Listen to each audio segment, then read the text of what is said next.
back decide we need less. The goal is to keep them approximately an hour in length. I think that may be doable, and at times it may be challenging. There's this balance here by how much detail we really want to include in the webinar. The problem is there's a lot of information, and very often people don't need it all at once, but over time, as they start getting more involved into a financing or in a Cristina, follow-on financing, they actually need additional detail. sono in una call, però dimmi tutto. Sorry. Sorry, John, please go ahead. Okay, all right. As Gaia mentioned, we're looking for input and feedback. Please let us know the areas of interest, the things that we have not included, questions that you may have about the material that you feel we need to cover in detail. There's obviously a question as to how much prior knowledge and experience and expertise we should be targeting. And keep in mind that this is, while it has a focus on the investors, the expectation is that this same material will be made available to the startups.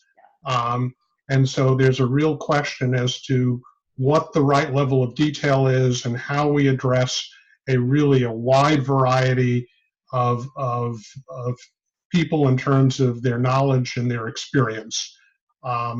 So that's the preamble. Michelle, would you like to run to the next one slowly, please? So I think you're on a slightly outdated version, Michelle. So you may want to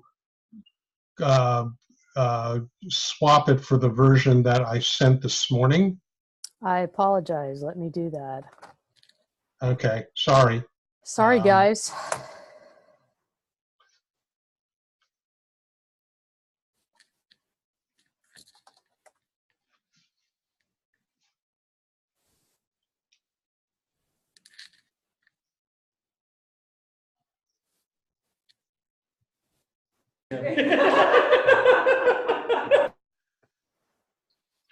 Okay, there must be a good joke going on here. How come we don't know about it? Okay.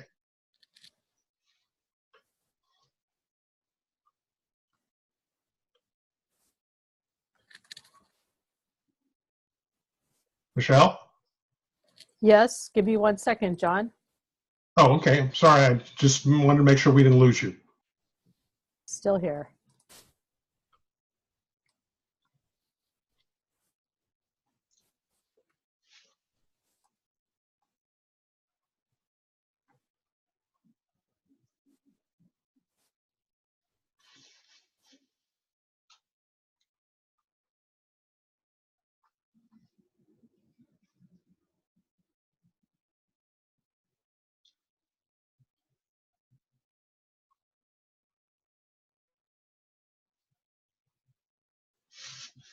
Okay, John, sorry about that. Okay, so next slide. Okay, so our goal is to build more and better startups in Serbia. We want to increase the odds of startup success and build a base of knowledgeable investors. And it's really important, and for those of you who don't know, I've been both on the investor and startup side. Setting realistic expectations for the startups, for the investors is really critical to creating a successful relationship, successful investment. And really the goal here is to create better outcomes for both the investors and the startups. And it's really designed to let both sides gain that knowledge and expertise. Next slide. Okay, so the first webinar is really designed to cover the basics addressing questions like, when is a company investable? We look at it from both sides. When is a company able to raise money? When is a company, from an investor point of view, investable? We're going to spend a bunch of time talking about lawyers, the values of an attorney, how you pick an attorney, really giving people a better understanding of the role of an attorney in the process. And it's not only specific to financing, it has to do with company formation and really over the life cycle of the company. The next thing that we would cover in basics is, how much money does a company raise? It's a question that comes up all the time, and helping the startup understand, helping the investors understand what the right amount of money is, how much is too much, how much is too little. We often see a disconnect between the investors and the company on the business plan, and very often we'll hear an investor say, well, this is what the business plan said when we invested, and how come you haven't achieved that? Or how come the company's direction has changed?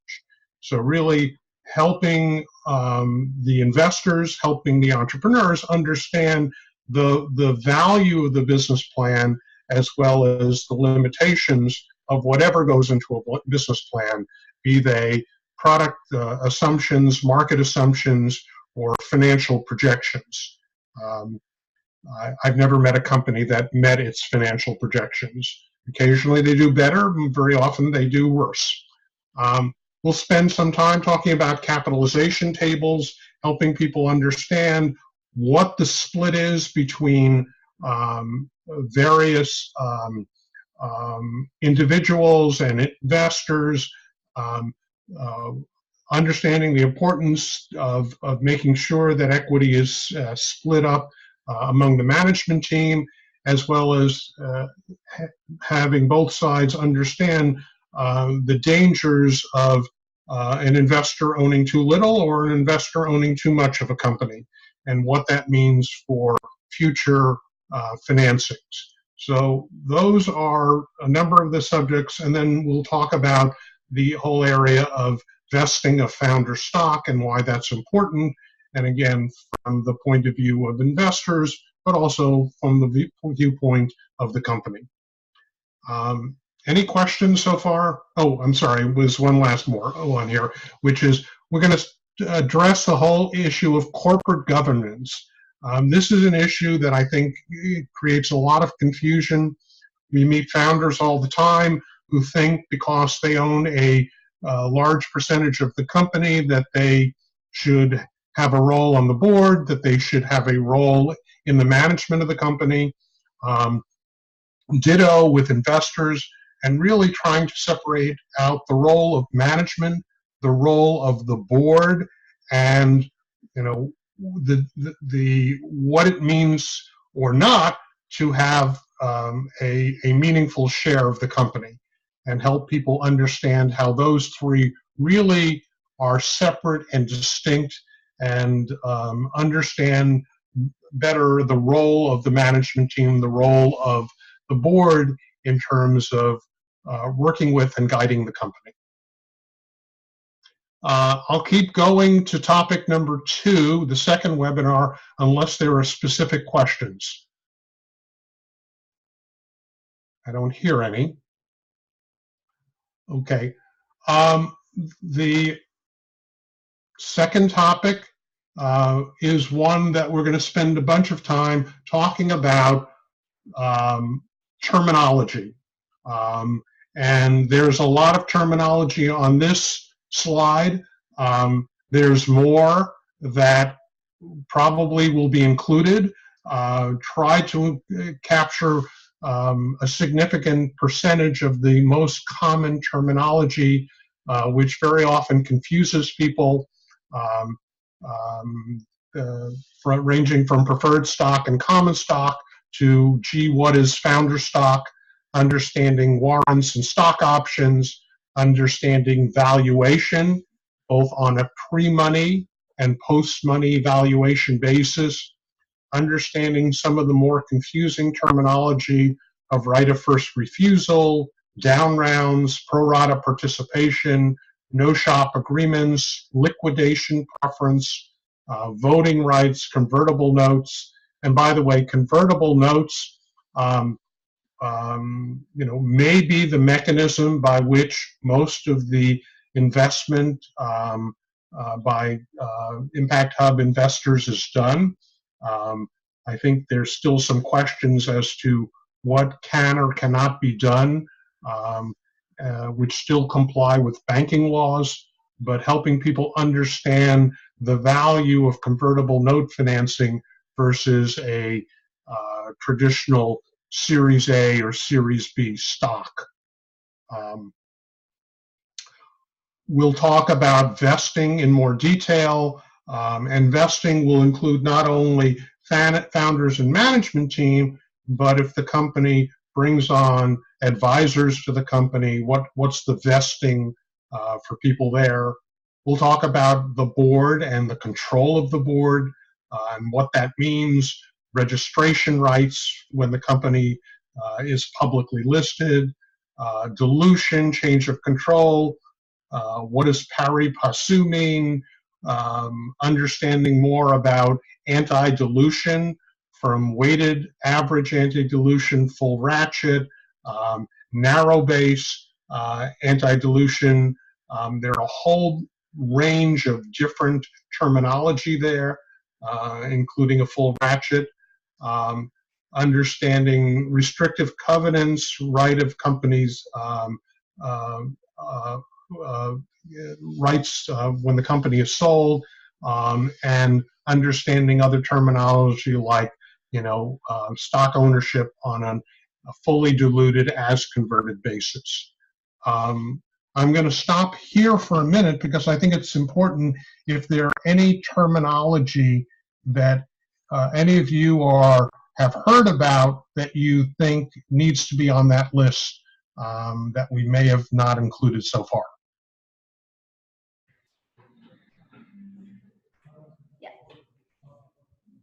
Maybe something about term sheets, because I don't think... I'm sorry, it's hard for me to hear. Say that again? Term sheets. Term sheets, okay. We're going to talk specifics of term sheets in a later meeting, but is there anything specific to just terminology that you'd want included in the funding glossary?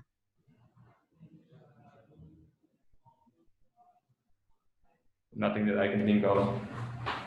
Okay, because term sheets are at least one or two modules by themselves. So,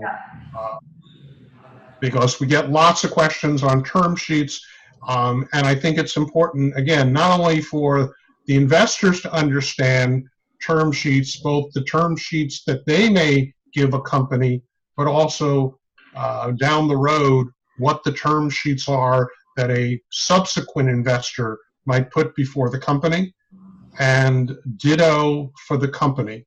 The companies really need to understand terms and conditions, and we've got at least one, maybe two webinars that are exclusively dedicated to the term sheet. Yeah. I think this is beautiful, and it's very, I think, comprehensive, I would say, and there's a lot of stuff that I can say I don't know, so.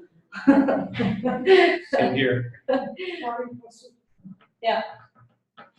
Yeah, I know a lot of those topics, but this is the best. No, this is huge. I mean, this is a lot. Well, we're going to give everybody a quiz, and it's going to be a pass-fail quiz. So, actually, Guy, we might want to think about that because I think if people, it's a good way of testing people to make sure they understand the concepts, and not that, we really care about the score, but if people don't understand the concepts, there may be value in, testing them and then saying, maybe you need to go back and reread something, or maybe, even have a working session so that people can go over the things that they are less comfortable with. No, we can have an exam at the end. Yes, There's yes, a final exam.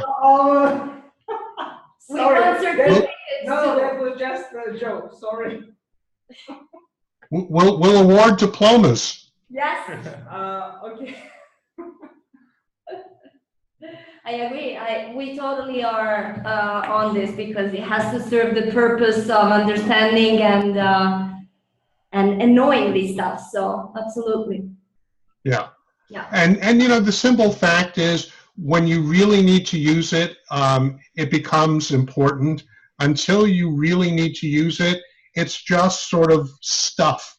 But it really, and Guy, from the session that Michelle and I did while we were in Belgrade, that in fact, there's a lot to it, and helping people understand the implications of this terminology and term sheets really is the most important part. Yes, it's core. All right. So, Michelle, I think we can go to the third webinar, which is term sheets. And, I think we start off with some of the basics as to what's in a term sheet, and understand how term sheets are constructed, help people get a better understanding of why it matters. We, very often go through specific examples to help people understand that I can give you a valuation of $1 billion, but with the right terms and conditions, number one, I control your company. Number two, when the company is sold, I get all the money. Help both the company and investors understand what's negotiable, what isn't, understand the value of standard terms and conditions, and trying to understand what is standard at different periods of time, which is again why having qualified attorneys and attorneys representing each party is really critical. And it's important for the company to have good legal representation. It's important for the investors to have good legal representation. And frankly, there's often a time when the founder or founders themselves need their own legal representation. So we'll talk more about how terms and conditions affect investors and in fact, affect the startups themselves. Talk a little bit about when you give a term sheet and when it is actually final, because people often think that a term sheet is binding, and it is rarely binding on the company. And companies often think that a term sheet is final, and usually they are subject to due diligence, which means if an investor wants to, they can entirely change or withdraw the term sheet. In the final topic that we included in this term sheet is talking about valuation, talking about how it's determined, and how one would go about calculating an appropriate valuation. There is a methodology. It requires math. Sometimes it requires people taking off both their shoes and socks to be able to count above 10. So for people who are not mathematically inclined, they may get a little confused or a little lost, but at least taking both companies and the investors through how valuation is calculated is really important, because it's really the underlying assumptions of the valuation calculation that really become subject to a negotiation and a discussion. And that's actually a very healthy thing for both the investors and the companies to understand. Again, I'm going to ask the question. We've got a lot in the term sheet section. Is there anything that comes to mind that we've not included, are we, at least on a cursory level, hitting the right issues at an appropriate level of detail. I think it's Yeah, perfect. perfect, yeah, definitely. You see in term sheets, do you think everything is in there? No, this is all you need to know. Okay. So if there are no other comments on this topic 3, we can move to topic 4, Yes. which is the due diligence process. And again, I think the due diligence process is something that is often a mystery to both investors and the company. So we'll talk about due diligence. We'll talk about who does it. We'll talk about best practices for doing due diligence in terms of the work that's done on the market, that's done on customers, that's done on the people, and help, again, both the investors and company understand what the process is like. I very often find companies who are completely unprepared for the due diligence process, which frankly hurts everybody. It slows down the process. There are often questions when an investor calls a customer and the customer doesn't understand why somebody's calling. So really helping both sides understand that is really important. I think we also need to understand the limitations of the due diligence process. You know, there's information that you're simply as an investor never going to learn. And, you know, again, it raises the question of how much is enough? When do you stop doing due diligence? I have my own opinion, having done a fair amount over the years. And then there's the question of, okay, now that you've done the due diligence, what do you do with the results? How much do you share or not with the company? And the hardest question is, you know, when do you renegotiate the deal? And when do you simply pass on an investment? And certainly there are many times that people will decide not to invest based on the due diligence that they do. So we're going to talk about a lot on the due diligence process. Any questions or comments here? It looks like we're all good. Okay. Okay. So we can go on to topic 5, which is the whole process of negotiation.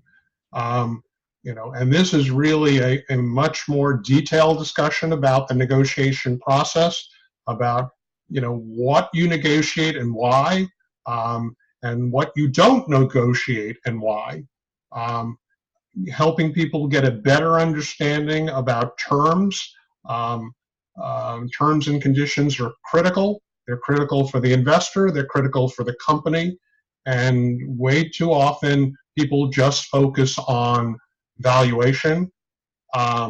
There's a whole process as to how you go about negotiating, and like to give that advice to both sides, because I think sometimes people either take an adversarial approach or take a what I call the flea market approach.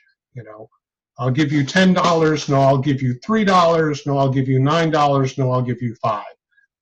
And neither the adversarial approach or the flea market approach really are very productive, and really understanding a better way to discuss and negotiate is really critical. I think there's another element of negotiation, which is what you learn about the company and the management team, and particularly the CEO of the company, through the negotiation process. And I would tell you that sometimes through that negotiation process, sometimes investors simply pass.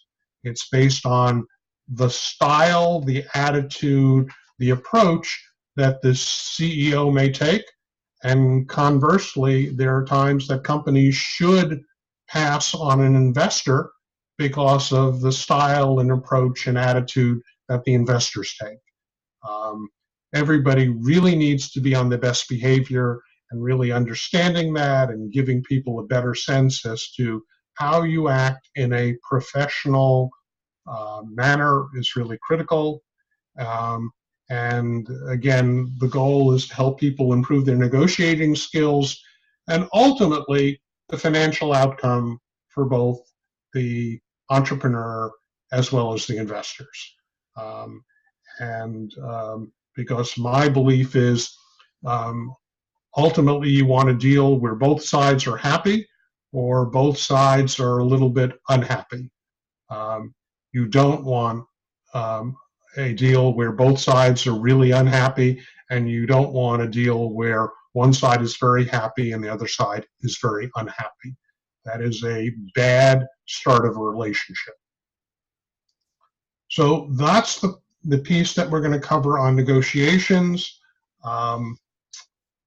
Any comments or feedback? Again, we're all happy. You're happy. Okay. If you're happy, I'm happy. And then we have, even though Gaia said we're doing 5 topics, there were some stuff that I'm going to call topic number 5.5, which is, and we can include this or not, but I think, people rarely understand that once the investment is made, the question is, what happens next? What's the role of the investor? What's the role of the angel investors in terms of helping the company? What's the role of the professional investors in terms of helping the company? And really getting down to understanding how investors should be working with companies, what the expectations are on each side, and critically, what to do when things go right, but more importantly, what to do when things go wrong. In most early stage companies, there are going to be things that go wrong, and understanding how the company needs to communicate and work with investors, and conversely, how investors need to communicate and work with the management team when there are problems. And there will be. There always are, but helping each side understand that that's part of the investment process. So again, it's something that I think we should cover. If people feel strongly we shouldn't, we can take it off. We can try and include it in another area, but it's a place where very often there's confusion, there's sometimes unhappiness, and the goal is not to have unhappy startups and nor to have unhappy investors in the process. Any comments on that? Is looking at the post-investment process something of value to this program? Yes, absolutely, because it's a journey. So actually, we're not finished, right? We just started. Oh, you're not finished for a long time. Yeah, exactly. So we're gonna we're gonna have to be able to understand, how what to do about it and how to go forward. So I think this is right on spot, absolutely. And I think Right. So I think this is really, really, really perfect. What we need, I think, what's going to be super helpful is actually the real examples, right? Like the startups. What are we talking about when we go through all of these competencies, really? Because when you talk about valuation and negotiations, really, what does that mean? Who are those startups that are at that level, and the different scenarios and the different kinds, and I think that's where we can very much see it in practice. Right. Absolutely. So here's a question for you on the post-investment one. I have not covered, you know, the most, ultimately what's the most important part of investing, which is liquidity. Right. And we can include that on this last number 5.5, or maybe we'll call it number 6, because the question of liquidity, you know, when and how, you know, what's involved in the process, you know, how long does it take? So, you know, we can include that in this one if you'd like. Mhm. And if I may add one thing, when you say, you know, what is the role of investor and what can you do to help? Maybe it should be bad to have part about what you do not do. Oh, absolutely. Because that's where I've seen so far, you know, many investors just, you know, they don't, you know, they interfere way too much. Right. So I absolute violent agreement. I think there, again, when we talk about early on, early on I talked about this whole issue of corporate governance, because I think the confusion around the role of the investor, the board, the management, and a shareholder is one that people are very often confused about, and really delineating that for everybody is critical. But certainly in this last webinar, happy to remind, you know, investors what they shouldn't be doing. Yeah. Okay. And for sure. So John, it's up to you whether you think that that issue deserves a webinar on its own, or if it fits into the 5.5 or 6, whatever. Right. Okay. Yeah, we'll fit it in. All right. And so I think we have another couple of slides, Michelle. Proposed schedule. So, Gaia, this is yours. So why don't you lead here, if you would? So we have actually 2 main activities in August. One is actually the startup boot camp, and the other one is the investors boot camp. And the dates sort of overlap on the 29th and 30th. So I was thinking that it would be a good thing to sort of use this opportunity to have the first topics. Now, it's totally fine to have the sort of the basics and the glossary, and leave the third topic for later on in October. That's totally fine. I think there's plenty in the glossary itself to cover. So I'm totally fine with that as well, right? So.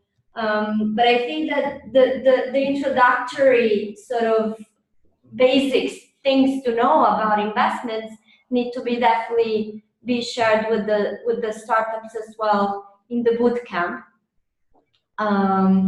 So this is my suggestion, to take August 20th and then August 29th and 30th for the first 2 topics.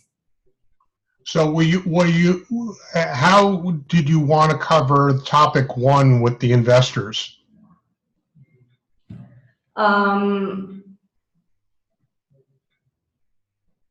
Or do you want to cover topic 1, which is sort of some of the foundational stuff?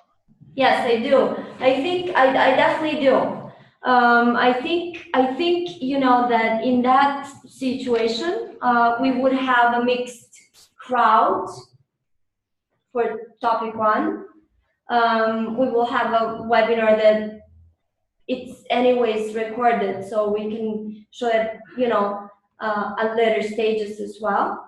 And the investors don't really have to, of course, you know, present themselves as such. But, you know, I envision that there's startups and there's mentors and there's experts, advisors, whatever, investors. And so that they can all participate to the first one, I think. and it's still great for you to take to present it in terms of the voice of the investors as well, because in whichever case startups need to be able to get out of their own sort of perspective and understand how investors think. Right. So I would, my only caveat would be that I think it's really important to have a forcing function that the investors view topic one, not because I think what I say is important, but I think the material is important, and I think some of the foundational information and understanding, if they don't get it early on, this all sort of builds on itself. So I don't know if you have a forcing function to make sure everybody who participates in the investor bootcamp has seen the first webinar before they move to the second or third topic. Yeah, we'll definitely make it a must, absolutely. So this is, again, this is a suggestion. We can work around it based on the availability, of course, of people. So we can do that. Let's see, Marco. Sorry, I need to go. So Marco, thank you. Yes, sorry, I need to go. Gaia, could we talk a little bit tomorrow? Yes, or later? Absolutely. We have a date anyway, so. Yes, perfect. So sorry and thanks. Thank you, Marco. Bye. Thank you. Bye. Bye.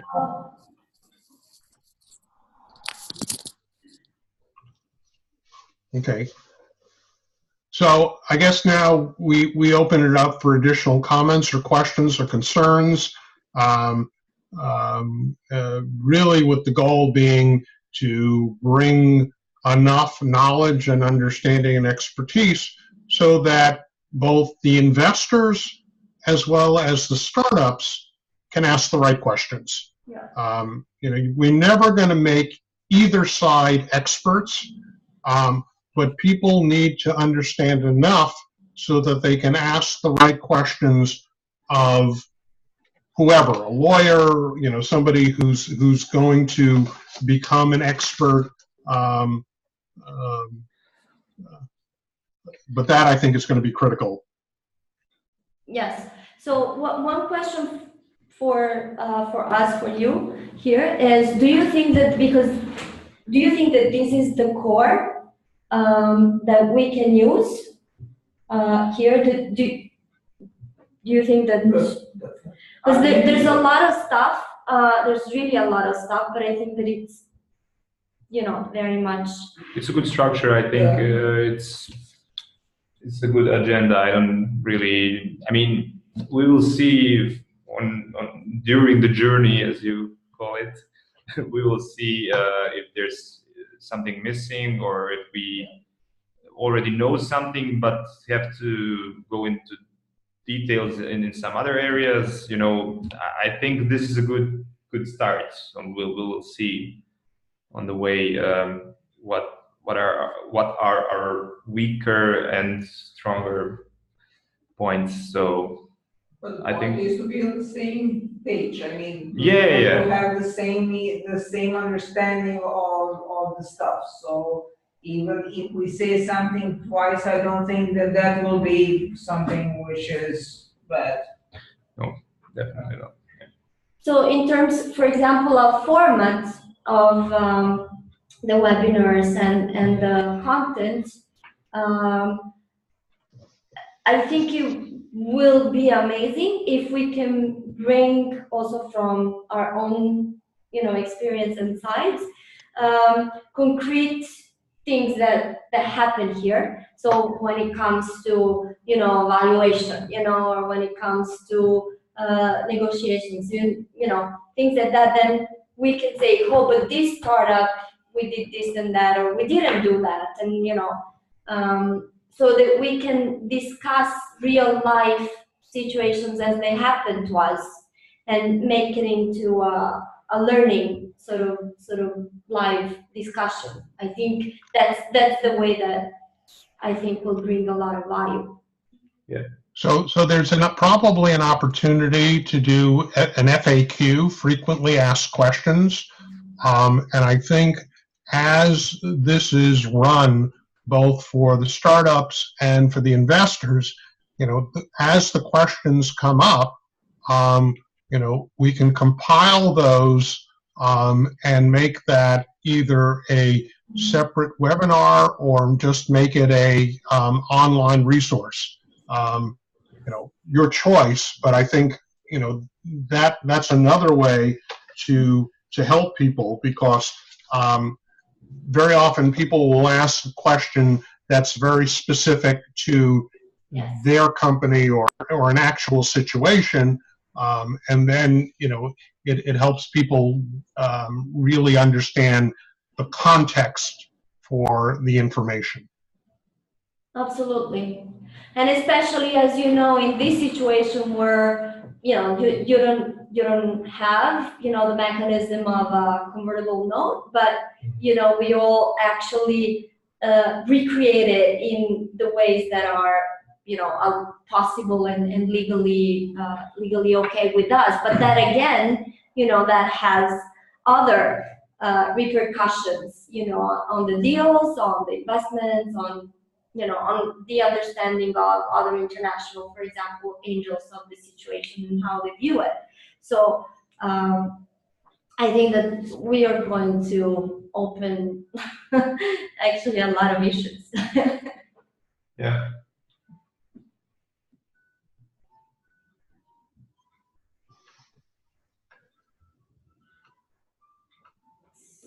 All right. So is there anything else that we want to cover or discuss?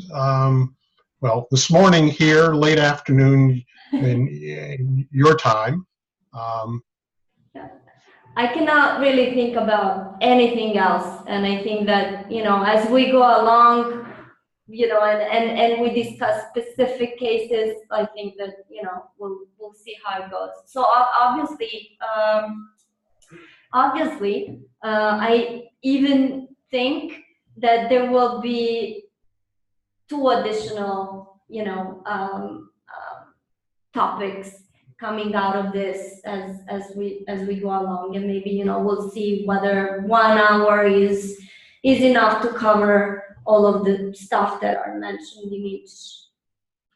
Yeah, right. And yeah, the topic number 2, I think we will definitely need more time for that. Or in 2 times. Because there's a lot to cover there. There's a lot of topics there that we, in topic number 2, there's a lot of I don't call them subjects, whatever, that we had chance to work with in the past. Yeah. And even with some that I did have a chance to work with, and I signed many of those documents that you are mentioning there. And there's still quite a few that I still don't understand fully. Yeah. Right. And then there's other documents too, like stock purchase agreement and some of the other physical documents that we probably can add to that list. I agree. It's a lot of stuff. And again, the question is, do we just make one very long session? Do we try and break it up? I mean, there are a couple of ways to break that up. Yeah. I think we should. I don't know if you guys agree. Maybe we should go with 1 and then figure it out. Should we actually cut that in 2 or maybe 3? Yeah, I mean, we will see. I think that. Yeah, I don't think it's too many questions. Let's start. And I think it's not Bible. We can change it while we are doing all this. What I'm concerned about is, especially when you mentioned topic number 2, but also the term sheet topic, is that we cannot be sure in every case if the things that you are talking about are applicable here in Serbian jurisdiction. That's something that I'm a bit concerned about, because I've read few books about startups and how they do it in the States. And there were always few issues where I was kind of I didn't quite understand what people were writing about, and then when I discussed it with lawyers, they were like, "Oh, yeah, that's something that we don't have in our laws," and that is always an issue. So, but I think that is something for us to find a solution. Maybe we should include somebody with a legal background or something, But I think that's something that we have to solve, not you guys. Yes, and that's an absolutely fair comment and concern. I've had a number of conversations with Gaia. I've had some conversations with Michelle. Help me with his name from Wilson Sons, White Summers. Tomas Weisbert. Tomas. As to what the structure would look like in Serbia, and I still don't have full clarity on that structure. The easiest thing is a convertible note, but a convertible note, it's still unclear to me whether that can be done and what some of the other terms and conditions would be in Serbia. And then there's the different question, which is if for some of these companies, one path is to go to the U.S. market, to reincorporate in the U.S., then some of those other terms and conditions and some of the structure would apply.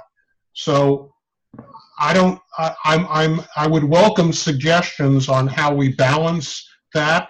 I think there's some things that one of us needs to learn from Tomas as to, what will be included or not locally, because I'm not an expert on Serbia corporate law. When it applies to startups. Yeah, that's what I meant when I said that's our problem to solve, because of course we don't expect you guys to know how our laws work. So I don't know, but this is just me thinking loud. What the issues could possibly be. Yeah, that's it. Yes, understood. And going down you can set it up as really two parallel discussions. One about here's how it works if the company stays in Serbia, and here's the structure. And if the company ultimately were to go after the U.S. market, U.S. investors, here's some of the differences. But again, I would need help on the Serbia only side. Yeah, I agree. So just that,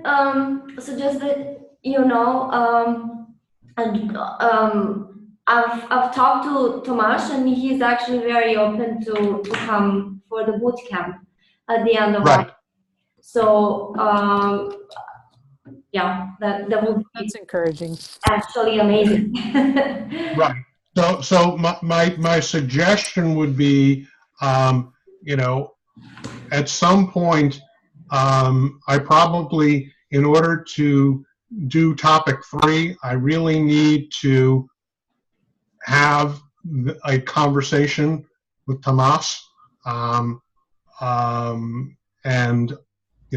I was in Budapest and had a short conversation with him, and I got a lot of maybes and it depends as answers.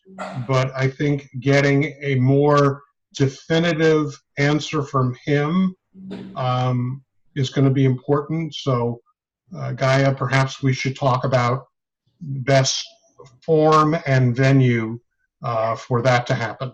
Yes, I agree totally. It's going to be one of the follow-ons, and then we can see what we can share with them from now in terms of the glossary and the mechanisms so that they can be also involved from as early as possible and prepare some context along those lines for Yep. end of August. Okay. That's fine. Again, I mean, Tomas is going to bring a level of technical knowledge and expertise that's very different. And I will, defer to, his knowledge, but I think part of our challenge is figuring out how to take what he conveys and put it in a form that both the startups and investors can really understand it. Yeah.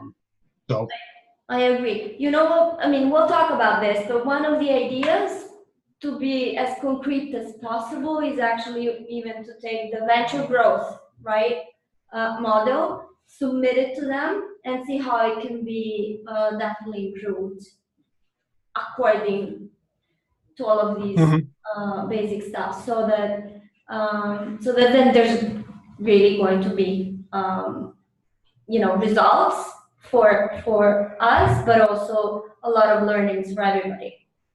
right.